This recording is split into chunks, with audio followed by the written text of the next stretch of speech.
As for Epstein, I've said this before, but just as a reminder, I do know somebody very, very close to this case who is in a position to know virtually everything. Not everything, but virtually everything. And this person has told me from the start, years and years ago, that Jeffrey Epstein, in this person's view, was not a pedophile. This is this person's view, who was there for a lot of this, but that he was into the barely legal type. Like he liked 15-year-old girls. And I realize this is disgusting. I'm definitely not trying to make an excuse for this. I'm just giving you facts. That he wasn't into like 8-year-olds, but he liked the very young teen types that could pass for even younger than they were, but would look legal to a passerby. And that is what I believed, and that was what I reliably was told for many years. And it wasn't until we heard from Pam Bondi that they had tens of thousands of videos of alleged, forgive me, they used to call it kiddie porn. Now they call it child sexual abuse material on his computer, that for the first time I thought, oh no, he was an actual pedophile. I mean, only a pedophile gets off on young children abuse videos. She's never clarified it. I don't know whether it's true. I have to be honest. I don't really trust Pam Bondi's word on the Epstein matters anymore. Yeah, so I don't know what's true about him, but we have yet to see anybody come forward and say, I was I was under 10, I was under 14 when I first came within his purview. Okay, so that was MAGA commentator Megyn Kelly trying to draw a difference without a distinction, or a distinction without a difference. It doesn't matter. She's trying to draw a line between pedophilic acts and liking, what'd she say, the barely legal type. And in my opinion, MAGA commentators are laying the groundwork for the tsunami of Epstein-related emails and content that will continue to come out over the next few weeks. Jeffrey Epstein, in these emails, already admitted that he had photos of Donald Trump. He had evidence that Donald Trump had been, nose to the glass watching young girls swim at Jeffrey Epstein's estate. And now it's getting worse. It's going deeper. Before we return back to the Epstein stuff, I would very, very quickly like to bring you guys back to 1 year ago. Representative Matt Gaetz, former Representative Matt Gaetz, 1 year ago was still in Congress, and he was representing a district in Florida, but he was being investigated by an oversight committee. He was being investigated by the DOJ as well for allegedly, at the time, it was allegedly Venmoing underage girls, a series of underage girls, 16 to 17 years old, in return for sex. But now, the story is much, much darker than we could have ever imagined. And what I want to highlight, the through line, is Speaker of the House Mike Johnson and other powerful white men protecting powerful white men who are abusing vulnerable young people. In Matt Gaetz' scandal, circumstances left teen vulnerable to exploitation. A 17-year-old with homeless parents wanted money for braces and ended up having sex for money with powerful men. It's so incredibly disgusting and disturbing. One more time.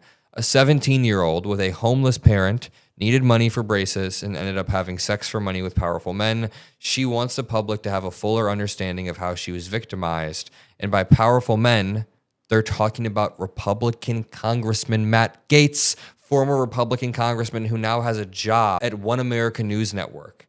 Legit, there are no standards in right-wing media. You could have sexually taken advantage of and abused an underage girl just a few years ago, raped her, and you still have a job in right-wing media, and you still get protected by the most powerful.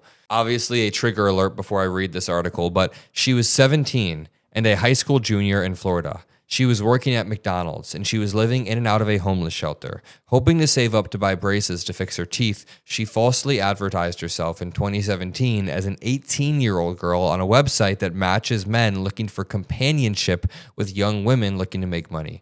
What followed would set off a chain of events that would have a dramatic impact on her life and help upend the political career of one of the men she would encounter, Representative Matt Gaetz, the Florida Republican. Mr. Gaetz was investigated by the Justice Department for child sex trafficking, but never charged. That investigation in and of itself is so indicative of the Republican Party now that the President of the United States was sending cutesy letters to Jeffrey Epstein in 2003 after Virginia Giuffre was groomed out of Mar-a-Lago in 2000.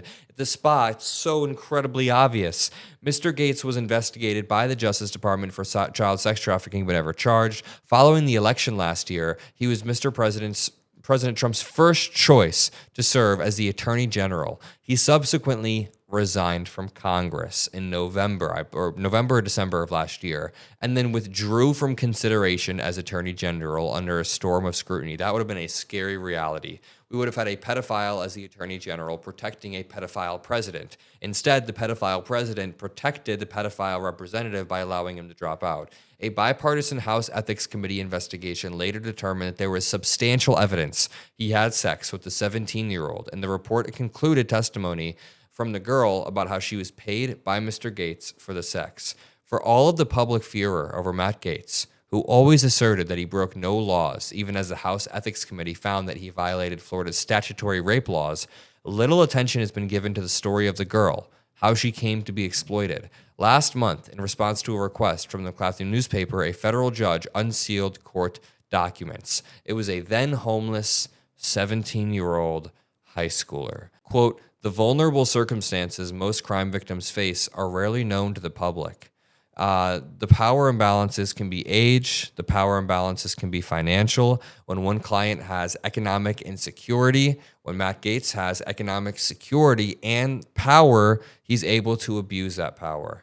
The girl would emerge as a chief witness against Mr. Gaetz, and the story is just incredibly sad. The rest of the girl's story is incredibly sad, but it doesn't end there. The through line a year later is that Speaker of the House Mike Johnson, Donald Trump, Pam Bondi, the FBI, they're all collaborating to protect more pedophiles. And I don't use that word lightly, but when Donald Trump calls Lauren Boebert personally, tries to get Lauren Boebert to come in to ask her to remove her name from the petition to release the Epstein files, what conclusion do you draw from that? What conclusion are we supposed to draw from that? When Donald Trump can't step in front of a camera without vomiting vitriol about the potential Epstein files and the victims who were groomed out of Mar-a-Lago, what are we supposed to say? Over and over, he digs himself in a deeper hole, and it becomes increasingly obvious what's happening. George Conway said an important side note about the Epstein-Trump revelations. They show that Todd Blanche, who is the Deputy Attorney General, that was just a year ago Trump's personal lawyer, massive conflict of interest. He is incentivized to protect Trump and his reputation. They show that Todd Blanche's questioning was either completely incompetent or intentionally crafted in a politically motivated way to protect Trump. This entire scheme is powerful men protecting powerful men. In the case of Pam Bondi, a powerful woman, it's insane. If you want more coverage, double check to make sure you're subscribed to the Adam Mockler feed below. I love you all, and peace out.